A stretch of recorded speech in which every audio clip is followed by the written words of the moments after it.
Tabu. Mudança de sexo.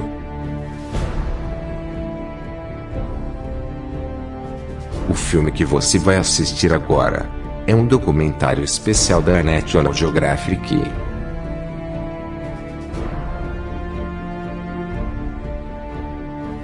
O que nos define como homens e mulheres.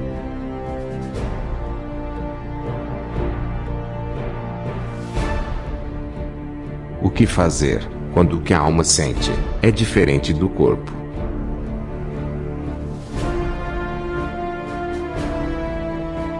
O que acontece quando alguém com corpo feminino sonha em ter um corpo masculino? E quando uma pessoa de anatomia masculina quer ter um corpo de mulher?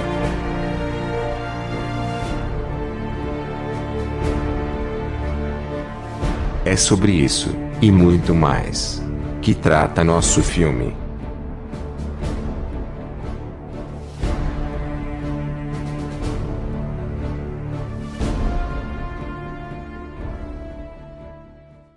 O programa a seguir contém cenas fortes e inadequadas para menores de 14 anos.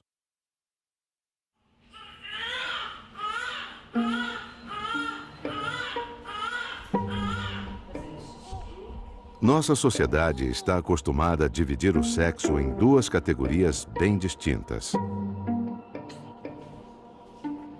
Desde o nascimento, homens e mulheres aprendem que precisam desempenhar papéis quase opostos. Mas o que acontece quando o menino ou a menina não se encaixa no que a sociedade espera? O que acontece quando a pessoa quer se transformar em mulher, apesar da anatomia masculina, ou quer assumir o papel de homem, tendo nascido com um corpo feminino? A ousadia de romper esses códigos milenares é tabu.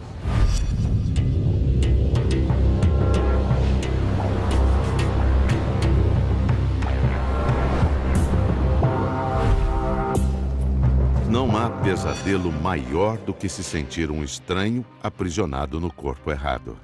E olhando no espelho eu não gostava, porque daí eu via que era de menino e não de menina. Eu, quando criança, eu não tinha nem de querer tocar, porque pra mim me causava repugnância, eu tinha uma sensibilidade muito grande, acho que nele, então eu não gostava nem de passar muito sabonete, nada. Falei, eu não tenho uma relação sadia com o meu corpo, eu não consigo me ver no espelho, eu não me reconheço. Eu considero assim, não tem gente que nasce com 6 dedos, eu nasci com menos de um pênis. Pessoa transexual é aquela que nasce biologicamente numa determinada anatomia, ou homem ou mulher, mas psiquicamente a sua identidade de gênero, como ela se percebe, se vê e se reconhece, pertence ao outro sexo. Então assim, nasceu homem, mas se percebe mulher, ou nasceu mulher e se percebe homem. Um transexual sofre muito por sua condição. Muitos buscam ajuda médica para estar o mais próximo possível do gênero que sentem pertencer. Enfrentam cirurgias de retirada total do que os define como homem ou mulher. E tentam construir uma nova identidade. Niterói, Rio de Janeiro. João Nery tem 63 anos. Muito cedo percebeu que não era igual às outras crianças. Eu me identificava com o gênero masculino. Eu desejava ser um menino. Era um pedido que eu fazia todas as vezes diante da velhinha do bolo de aniversário. Eu quero ser um menino como os outros. João é considerado o primeiro transexual masculino brasileiro a se operar no país. Para ele, a transexualidade é simplesmente mais uma forma de viver o gênero. Mais uma forma de se relacionar com o mundo. Seu segundo livro, Viagem Solitária, conta toda a trajetória de transformação de mulher para homem. Abrir a sua história em palestras pelo Brasil inteiro é uma espécie de militância, uma luta para diminuir o preconceito. Primeiro eu achei que eu estava certo e o mundo estava errado. Depois eu achei que eu estava errado e o mundo estava certo. E hoje eu já acho ao contrário. Eu acho que eu estou certo e o mundo é que está realmente errado. E por mais claro que eu cagasse para o mundo, era complicado, porque todo mundo me tratando no feminino e eu substituía mentalmente para o masculino. Estou passando com a mamãe pela pracinha quando começam a gritar Maria Homem, e para mim é terrível, é um constrangimento enorme, eu morro de vergonha. Eu finjo que não é comigo, eu acabo abaixando a cabeça, os olhos enchem d'água e, enfim, não consigo falar nada. Eu devia ter uns 6, 7 anos, mais ou menos. Foi uma cena marcante na minha vida, muito, muito dolorosa.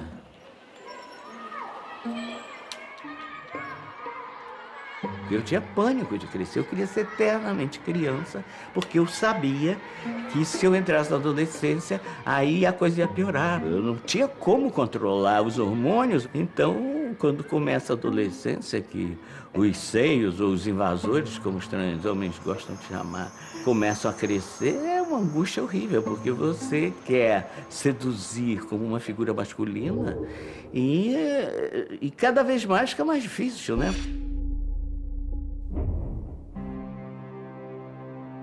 São Paulo, capital. Eu sempre me achei mulher. Eu brincava de boneca, eu ganhava carrinho, não queria brincar com carrinhos. Eu gostava, pegava os bonecos. Quando eu não podia brincar com as bonecas da minha irmã, eu pegava fantoches. Assim como João, Carol Marra teve que lidar com o preconceito desde a infância. Eu não brincava com os meninos, eles não me aceitavam. Foi uma infância muito solitária a que eu tive. E na adolescência ainda foi um pouquinho pior, porque eu tinha atração pelo namorado das minhas amigas. E era muito mas como que eu posso sentir? Eu não sou uma mulher. E aí aquilo foi muito confuso. E foi nessa época, né, na adolescência, que minha sexualidade começou a aflorar, que eu percebi que realmente eu não era igual às outras crianças, outras pessoas. Aceitar que aquele filho que nasceu homem quer viver como uma mulher é um enorme drama para a família. Eles percebiam que eu era diferente, mas a postura era tipo, a gente sabe que tem uma coisa diferente, mas não tomavam nenhuma atitude. Preferiam se calar. E assim foi, uma infância calada, uma adolescência calada. Carol Marra é uma modelo de 26 anos conhecida no Brasil. É formada em jornalismo, mas fez sua carreira no mundo da moda. Revelou que era uma transexual quando desfilou em uma semana de moda brasileira em 2011. E eu lembro que lá atrás, no backstage, a curiosidade, você já sabia, vai desfilar uma trans, né, de biquíni. Eu lembro quando eu pisei na passarela, quando eu entrei, eu escutava a plateia comentando, burburinho. A gente olha pra frente, pro pitch de fotógrafo, a gente tá olhar, né, você vê tudo ao seu redor. Então você via a curiosidade, as pessoas cutucando, comendo, e sabe? E eu vi diretamente o flash no foco. Eles iam lá, a lente, o objetivo ia ali num ponto específico. Mas enfim, se não era pra ter, a gente esconde. Mesmo estando em um ambiente tido como mais moderno, num universo que aparentemente aceita diferenças, Carol sofreu preconceito.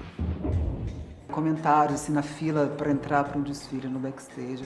Travesti aqui eu não aceito, e sacode peito, sabe? Coisas maldosas. De roubar roupa, de esconder sapato. Esse tipo de coisa acontece.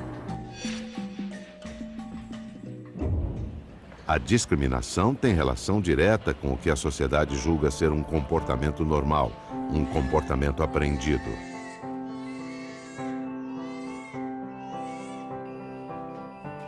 Quando eu tive uma filha, o primeiro presente que foi dado para ela foi um brinco. Furou a orelha dela, né? O segundo presente que foi dado foi o nome feminino. Quando ela vem ao mundo, né, ela já vai encontrar uma rede toda estruturada, que ela é jogada nessa rede de significados para o que é ser um homem, o que é ser uma menina. O que é ser um menino, o que é ser uma menina. Ela não tem autonomia de decidir, eu quero isso, eu não quero isso. Curitiba, Paraná. Maitê Schneider é atriz e dona de uma clínica de depilação. Há 8 anos ela só depila homens. Tudo começou com a necessidade de retirar todos os pelos que apareciam no próprio corpo. Especializou-se em arrancar pelos masculinos, porque Maitê nasceu Alexandre.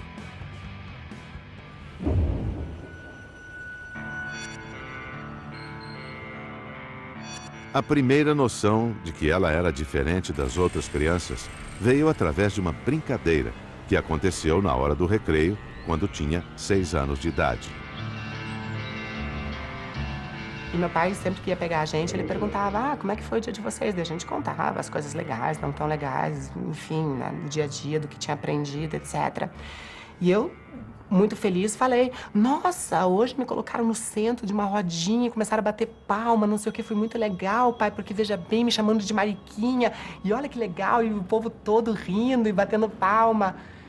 Daí ficou aquele silêncio, né? E foi pela primeira vez que depois meu pai me explicou o que era Mariquinha e que ele falou pra minha mãe, olha, tem que cortar o cabelo do Alexandre e vamos colocar o Alexandre no judô, porque meu irmão já fazia judô. Comecei a tentar imitar meu irmão em tudo. Então, meu irmão fazia uma coisa, eu tentava imitar ele, né? Botei ele como exemplo a ser seguido para que eu não tivesse problemas, não fosse objeto de chacotas e para que meu dia a dia e da minha família, das pessoas que estavam perto de mim também fosse mais tranquilo por conta disso. Por 10 anos, Maitê fez aulas de judô e, num esforço para se enquadrar no gênero masculino, tentou também o escotismo. No escotismo, enquanto estava todo mundo lá querendo escalar e fazer as coisas, aquelas coisas de fazer nós e não sei o quê, eu queria ficar limpando a barraca por dentro para deixar tudo bonitinho. Eu plantava jardim em volta da barraca, sabe? Então, umas coisas que o pessoal ria daí quando acontecia. E eu falava, mas vocês estão rindo do quê? É para ficar mais legal. As pessoas iam entrar com aqueles tênis sujos da barraca. Eu falei, não, aqui eu já limpei dentro, só entra sem tênis. E todo mundo, nossa, olha que é viadinho. Daí começou, deixou de ser mariquinha, daí já tava entrando na adolescência, daí você começou a ser viadinho, entende?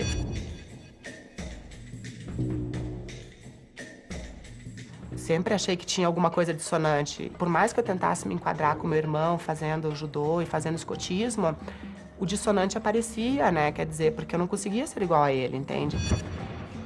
Muitas vezes as crianças brigam contra isso, ou não.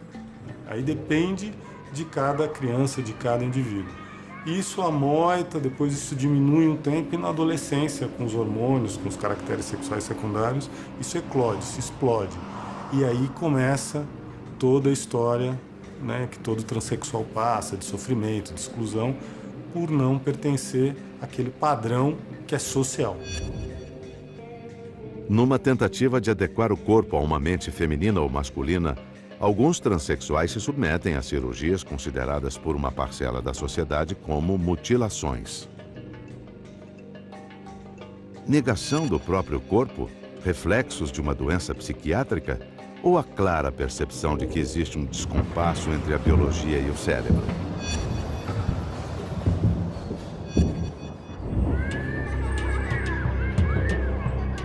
A maioria dos transexuais define a sua condição como tendo nascido no corpo errado, como se a natureza tivesse pregado uma peça de mau gosto. Segundo estimativas mundiais, 1 em cada 30 mil homens e uma mulher a cada 100 mil são transexuais. Transexualismo é um nome que vários profissionais da saúde utilizam para tipificar uma doença que seria transtorno de identidade de gênero ou disforia de gênero. A definição de doença ela é ausência de saúde. A definição de saúde pela Organização Mundial da Saúde é o bem-estar físico, psicológico e social. Se alguma dessas 3 coisas está alterada por uma condição física, uma condição que seja do paciente, isso pode, até certo ponto, ser considerado uma doença. O tema é controverso. Para os psiquiatras, é um transtorno, não uma doença. Essa pessoa tem uma determinada situação psiquiátrica, psicológica, que lhe causa um sofrimento e lhe impede de exercer a sua liberdade, a sua plenitude no mundo que a cerca. Então, isso é um transtorno. Só que isso não é consenso, está longe de ser consenso, né? Há toda uma produção acadêmica, cientistas sociais, psicólogos, né, psicanalistas, que vão discordar dessa concepção patologizante da identidade de gênero e vão afirmar que há muitas formas de você viver o gênero.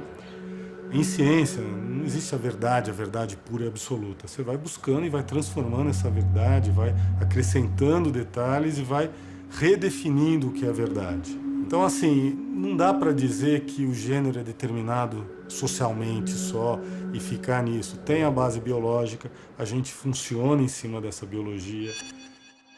Niterói, Rio de Janeiro.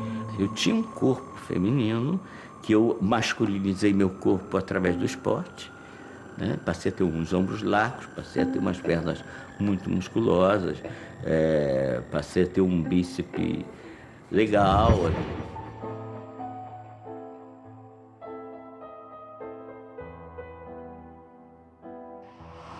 Mas para ter direito a fazer a cirurgia que o fizesse parecer cada vez mais com um homem, precisava ter vários laudos. Laudos emitidos por profissionais de várias áreas e que comprovassem o que ele já sabia: era um transexual. Uma dessas pessoas foi Marta, uma assistente social da Universidade Federal Fluminense, que o atendeu por vários anos. Ele pensava como homem, sempre. Era muito, muito convincente. Para mim, ele me convencia a cada vez mais. Marta acompanhou o lento e doloroso processo de transformação de João. Aos 27 anos, ele fez uma cirurgia de retirada total das mamas. A cirurgia foi um grande alívio para mim. Claro, ninguém gosta de te operar, eu acho. Mas não é nada agradável você estar no hospital e ter dor. Mas, às vezes, é imprescindível. A primeira cirurgia que faz um transhomem é tirar os seios, que é um grande alívio social. E depois vem a esterectomia, que é a retirada dos órgãos internos reprodutores, que também dá um grande alívio na medida em que você deixa de produzir o estrogênio, né, no meu caso, e passa a tomar testosterona. Portanto, os caracteres sexuais secundários, como a barba, a voz, enfim, a musculatura. Há várias mudanças com a testosterona, né? De todas as cirurgias possíveis, só uma João resolveu não fazer: a cirurgia de reconstrução do pênis. Ainda hoje, passados mais de 30 anos, poucos médicos realizam essa cirurgia no Brasil. Embora ótimas técnicas estejam sendo utilizadas nos Estados Unidos e na Europa, aqui ela ainda é considerada experimental. Existem as próteses, né? Claro que nunca é a mesma coisa do que ter o próprio, né? Mas a fantasia é ótima também, a gente tem que ser criativo. E tem as mãos também, né? Eu estou num momento da minha vida privilegiado, na medida em que eu já me definia, já resolvi o que eu tinha que me operar, já não sofro mais transfobia propriamente dito, porque já tenho uma aparência masculina. João é um lutador. Eu digo isso com o maior orgulho. Se ele não fosse tão lutador, ele não estava assim como está hoje. São Paulo, capital. Como a maioria dos transexuais, Carol Marra começou a incursão no universo feminino às escondidas. Eu saía de casa com uma roupa, no meu carro eu trocava de roupa para sair para rua, porque eu não aguentava vestir uma calça com uma camisa. Eu vestia isso dentro da minha casa, para não agredir os meus pais, mas na rua eu era outra pessoa, e eu queria ser aquilo 24 horas. E eu lembro quando eu vi, eu falei assim, é isso. E aí eu procurei um psicólogo, e foi aí que eu acho que a minha vida começou a caminhar. O ponto culminante foi, realmente, quando eu coloquei a prótese, eu comecei a fazer uma limpa no meu armário, e a minha mãe começou a me ajudar. Ela falou assim, não joga isso, um dia você vai usar isso. Eu falei assim, mãe, eu não vou usar isso mais. Ela falou, esse aqui não. Eu falei assim, mãe, eu não vou usar esse. E essa também eu não vou usar. E a lágrima escorria. Foi difícil para ela, como é até hoje. Eu senti que ali eu estava matando uma parte de mim, mas era preciso morrer para a Carol nascer de fato. Não é uma questão de opção, não é uma escolha. Assim como a homossexualidade não é uma questão de escolha, o transexualismo também não. Apesar de serem os pacientes mais felizes que eu já vi depois que são tratados, eles também são os pacientes com maior sofrimento psicológico que eu já vi. São os pacientes com maior sofrimento social que eu já vi. Preciso da cirurgia para me sentir plena, para eu me sentir eu. Eu acho que só a partir desse momento que eu vou olhar e falar assim, essa é a Carol. A cirurgia de readequação sexual é permitida no Brasil após os 21 anos de idade. O paciente tem que apresentar um laudo que ateste que ele é um transexual, o que só é dado depois de 2 anos de avaliação feita por uma equipe profissional multidisciplinar.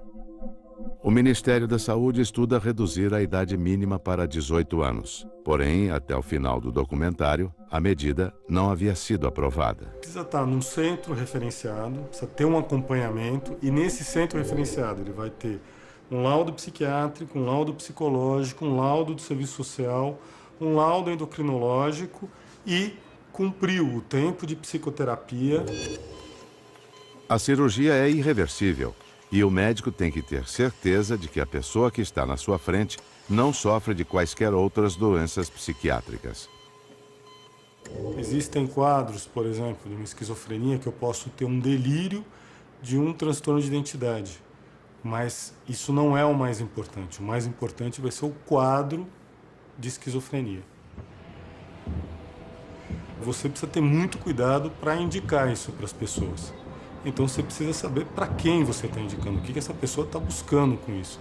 Tem pessoas que vivem uma experiência de rejeição ao corpo, né, imensa. Mas veja, não é ao corpo, é a parte do corpo. Ela tem uma parte do corpo que ela olha no espelho e fala, isso é nojento, isso não me pertence. Eu olho para o meu corpo, vejo partes que eu gosto e tal, e tem outras partes que eu não consigo nem ver, nem chegar. E aí você tem realmente pessoas que tentam, inclusive, fazer uma cirurgia por conta própria.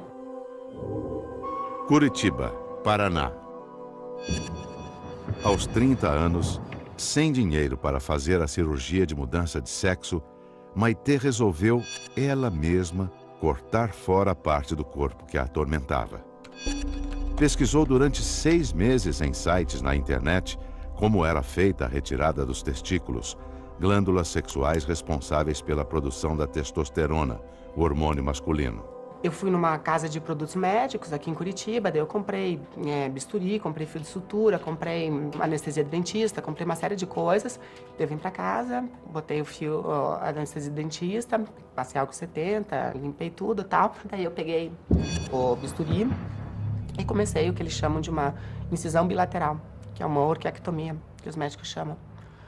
E o primeiro corte, bem leve, porque eu não sabia aquilo quanto era afiado ou não.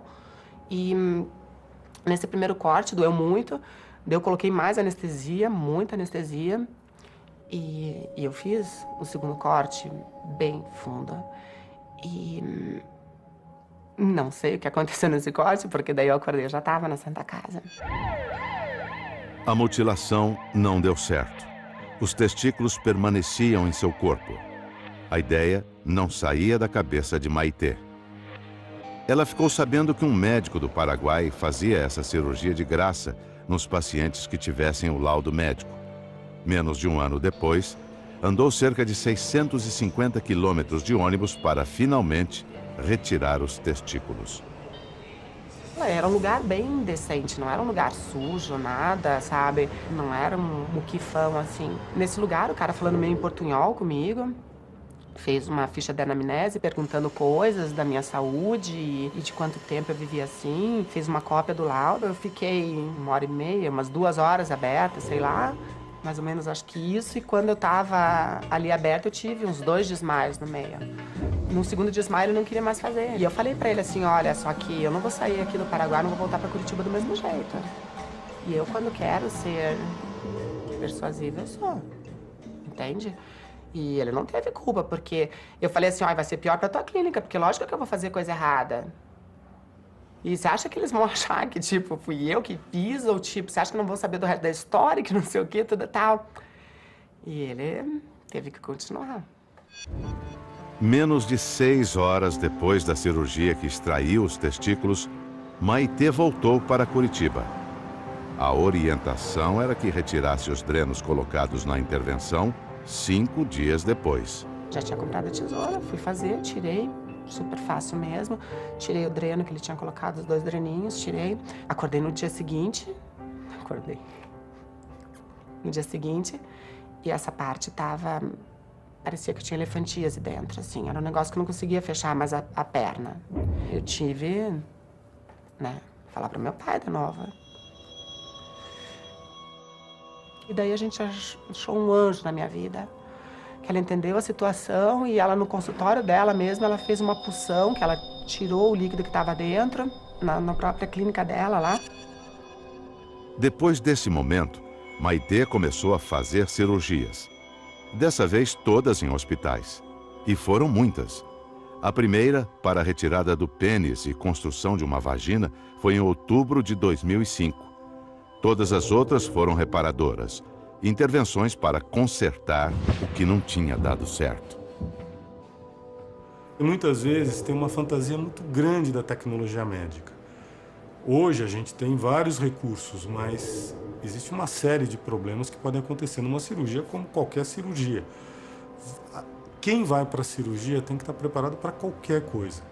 Qualquer problema que possa acontecer ou advir daquele recurso que você está usando. Então eu já tirei enxerto de tudo que vocês possam imaginar, já tirei enxerto de bumbum, de perna, de tal mapa mundi, assim, de tantos recortes, assim, para ajeitar alguma coisa. No começo de setembro eu fiz a 14ª cirurgia, nesses 7 anos, 8, acreditando sempre que vai ser a última, que vai ficar tudo bem, mas eu sinto que tá... Se não foi essa, eu acredito que seja, mas se não foi, tá muito perto de resolver, entende?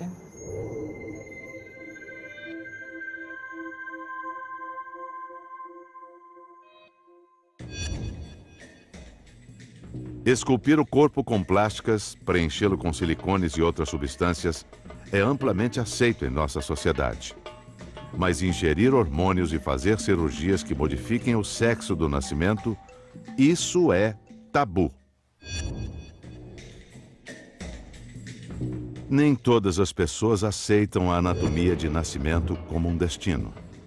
Num esforço desesperado para se parecer com o gênero que sentem pertencer, os transexuais assumem a aparência e vestimentas do sexo oposto. Encaram cirurgias dolorosas. Algumas vezes se mutilam. Colocam próteses. Todos nós estamos interferindo o tempo inteiro no corpo. No momento que eu pinto a unha, que eu corto um cabelo, eu estou interferindo na ideia de um corpo natural. As pessoas transexuais fazem essa interferência, né? Como eu também faço, como todos nós fazemos.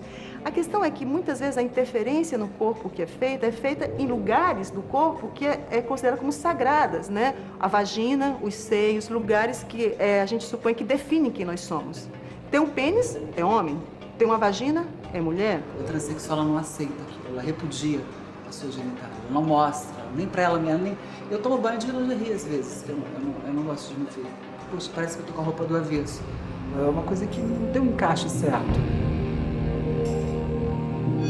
A imagem muda, mas o entendimento sobre essa condição continua sendo um enorme tabu. Olha, relacionamento é uma coisa muito complicada, né? Porque a maioria dos homens não me enxergam como uma mulher. E isso é muito triste para mim, porque acaba que eu fico sozinha, eu fico solitária. Toda pessoa tem necessidade de ter um companheiro. Quando eu tinha 20 anos, eu conheci uma pessoa numa festa, um rapaz que mora em São Paulo. A gente ficou se falando pelo telefone, pelas mídias sociais e resolvi vir para São Paulo para encontrar com ele, disposta a contar tudo, que ele não sabia, ele achava que era uma mulher. No caminho para a casa dos pais, a gente passou por uma região de São Paulo, onde trabalham várias travestis. E era tipo à tarde, logo após o almoço, elas ficam seminuas trabalhando.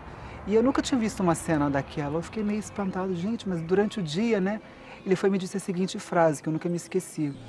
Não olhe para isso, meu amor, isso é um lixo. A matança desses lixos deveria fazer parte da limpeza urbana de São Paulo.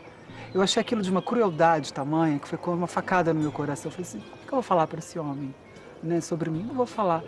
Socialmente, como é reconhecida a transexualidade? Aí eu posso afirmar, né? Socialmente, a transexualidade é reconhecida como uma abjeção, como um pecado, como algo nojento, como algo que deve ser eliminado, como algo que deve ser exterminado, como uma pessoa que deve ser assassinada, porque é isso que nós temos no Brasil.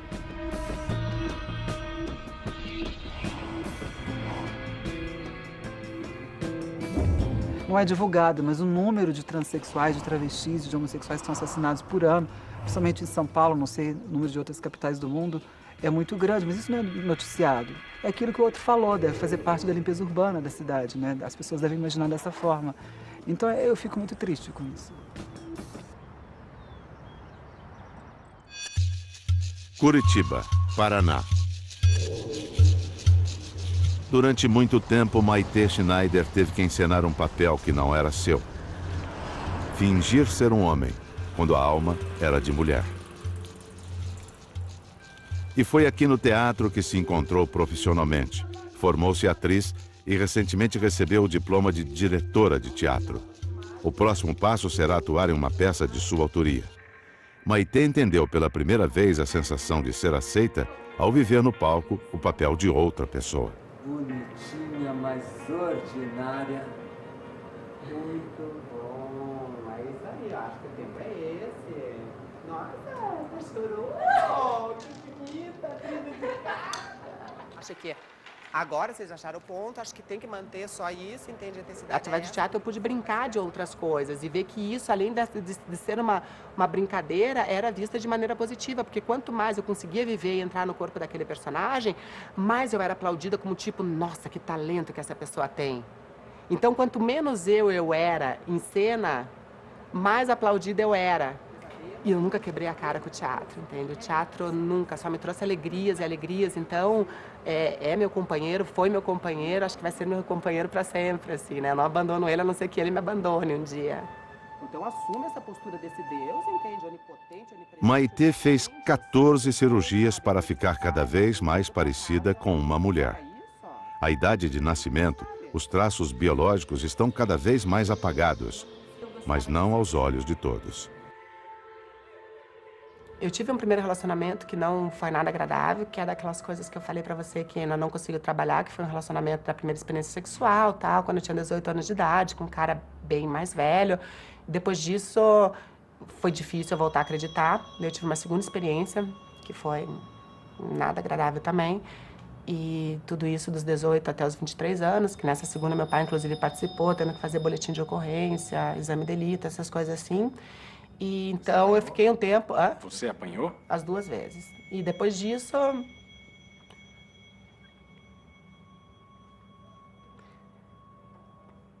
É difícil você voltar a acreditar em algumas coisas. Hoje em dia minha luta é contra as expectativas. E eu, hoje em dia, não ligo para altura, não ligo para credo, para raça, para cor, não ligo para nada. E tô no último dos processos, que é não ligar para a questão de gênero. Então, eu já fiquei com 2 meninas e não tive relações sexuais, mas hoje em dia eu acho que é tão difícil a gente ser feliz.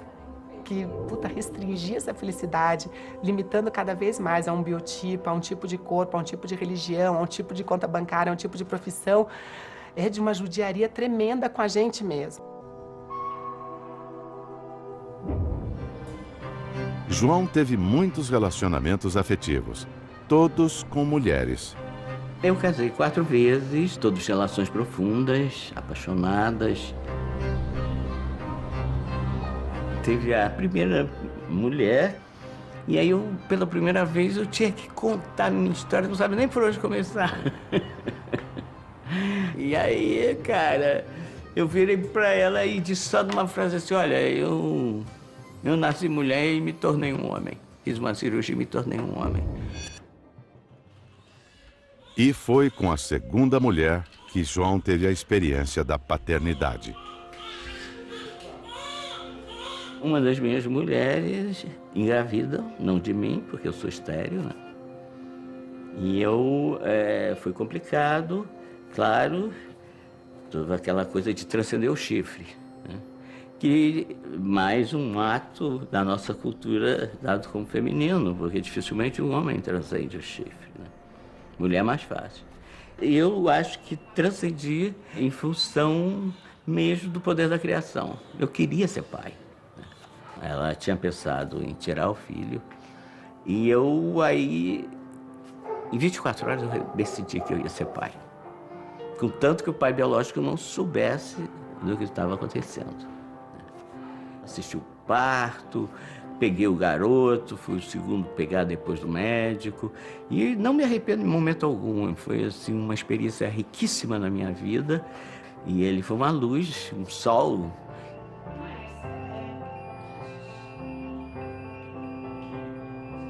João sabia que em algum momento teria que explicar toda a sua história. E isso aconteceu quando o garoto tinha 13 anos, em pleno início da adolescência. Eram revelações muito fortes para serem ditas de uma vez só. Primeiro, disse que não era o pai biológico do menino. Foi nessa sala aqui, foi um momento de muita intensidade. Eu pedi, embora eu não seja místico, nem religioso, mas eu pedi que alguma coisa me iluminasse naquele momento. Eu sabia que era um momento muito decisivo na minha vida. A ex-mulher, mãe do garoto, contou que João tinha nascido com um corpo de mulher. E foi muito legal, só fez nos aproximar mais. Eu mostrei a ele que não é o sangue que determina o amor, nem... E pelo contrário, eu tinha escolhido ele mais do que meu filho de sangue, ele era meu filho do coração mesmo.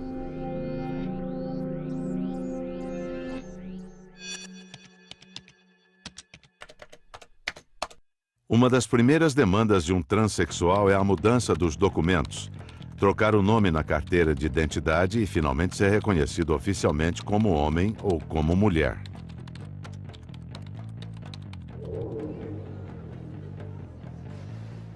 Já aconteceu no aeroporto eu dar o meu documento, não, a senhora me deu o documento errado. Eu falei, não, esse é o meu. Eu me recordo que há pouco tempo fui fazer uma viagem, meu passaporte estava vencendo, eu renovei. Quando eu fui buscar o passaporte, era uma sala com muita gente e eles chamavam pelo nome. Eu falei assim, meu Deus, ela vai me chamar. Eu não vou levantar, vai chamar meu nome, eu vou ficar quieta aqui. E a mulher foi muito delicada, ela olhou para mim e falou, e eu peguei o passaporte. Hoje em dia, já é possível entrar na justiça para requerer outra identidade, o que geralmente só acontece depois da cirurgia de readequação sexual. Maitê conseguiu, depois de percorrer um longo caminho. O nome Alexandre foi apagado da história. Mas na época de João, esse caminho simplesmente não existia. Aí o que é que eu fiz? Eu fui num cartório, aliás, com uma amiga que era transmulher, que foi quem me ensinou o caminho das pedrinhas, e tirei uma nova identidade masculina. Ela foi minha testemunha, né? Que ódio. A justiça se fiou na minha amiga. E aí, mas o que aconteceu? Quando eu tiro uma nova identidade, eu fico uma dupla identidade, né? E aí eu perco todo o meu currículo escolar. Eu passo a ser um analfabeto enquanto homem. Eu perco o meu diploma, eu perco tudo. O mestrado, minha carteira profissional, meus anos que eu trabalhei. Sem diploma, João teve que aprender outras profissões. Foi taxista, vendedor, pedreiro, pintor de parede. Era ele quem fazia os reparos na própria casa, uma função considerada tipicamente masculina. Para sua empregada, nunca houve dúvidas, nem sequer uma desconfiança. João sempre foi um homem. Ela só soube de sua condição ao ver uma entrevista na televisão. Eu tava vendo ele ali, mas eu digo, essa história que ele tá contando não é verdadeira, ele é um homem. Porque assim, eu sempre trabalhei com ele, ele sempre me ensinou a fazer serviço de homem, né?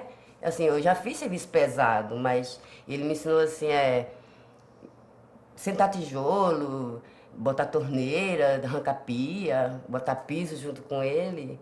Então, pra mim, eu falava assim pra ele, às vezes eu falava pra ele, isso aqui é um serviço de homem.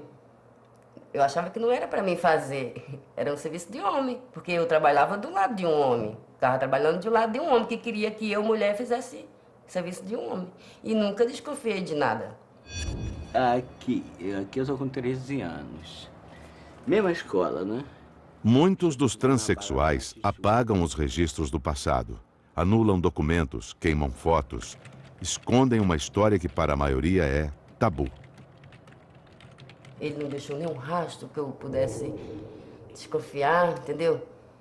Trabalhando do lado dele, ele ali de camisa de botão, a gente sentado quebrando pedra, cortando grama junto com ele, arrancando mato, cuidando do jardim. E eu nunca desconfiei nada, é impossível, gente. Se sentir homem apesar da anatomia feminina, julgar-se mulher em um corpo de homem, redesenhar uma história e alterar o próprio sexo. Isso, aos olhos da maioria, é um tabu.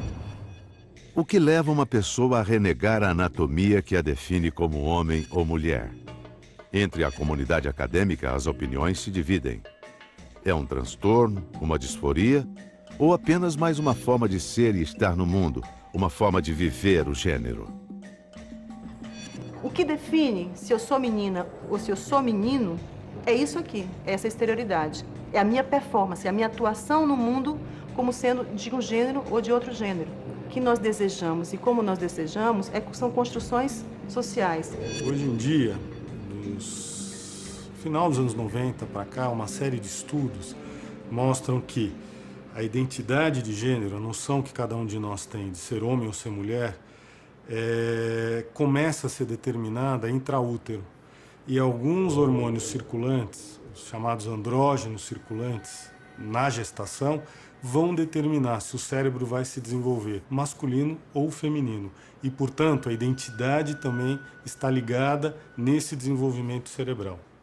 O SUS, Serviço Único de Saúde, realiza cirurgia de readequação sexual de graça em 4 centros referenciados: Rio de Janeiro, São Paulo, Porto Alegre e Goiânia. A fila de interessados é imensa e a exigência de um laudo que ateste a transexualidade, laudo que demora 2 anos para sair, faz com que o processo seja lento. Carol Marra decidiu fazer a operação em uma clínica particular. Ela ainda não tem todos os laudos. Lá fora, isso não é necessário, essa burocracia toda, mas eu escolhi fazer aqui no Brasil e está sendo muito complicado, sabe? Parece que eu não tenho o direito de ser eu. A cirurgia é de grande porte e irreversível.